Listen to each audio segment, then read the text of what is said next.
Mitt Romney has said is he has released, and I quote, all that's necessary for people to understand something about my finances. Now, the something is a pregnant word.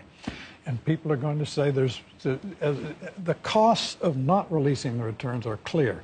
Therefore, he must have calculated that there are higher costs in releasing. And he's going to tough it out. Right. Drip, drip, drip. If there's nothing there, there's no there, don't create a there. In Right. other words, put out as much information as you can. Even if you don't release 12 years worth of tax returns, at least 3, 4, 5. There's obviously something there, because if there was nothing there, he would say have at it. So there's obviously something there that compromises what he said in the past about something. So that's, but I think the bigger thing is it's arrogance. Yeah, well, he should have put it to rest back in 2008 when he ran originally, because he knew all these things were going to be problems. There's clearly a problem with the tax returns. Otherwise, he would release, 10 years of tax returns. He's only released 1 year of tax returns.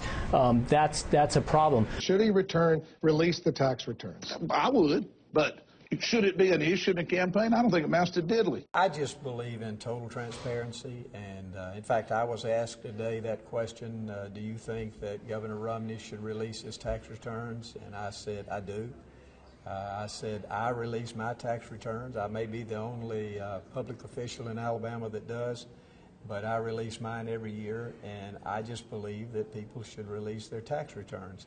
And if you get them out, and just get past that, it just makes it so much easier. And here's what he should do. He should release the tax returns tomorrow. It's crazy. You've got to release 6, 8, 10 years of back tax returns. Take the hit for a day or two, and then give a serious speech on Thursday in which he says, okay, we've had this ridiculous picayune debate about when I took my leave from Bain and when I didn't, and you can now look to my tax returns. Now let's have a debate about capitalism.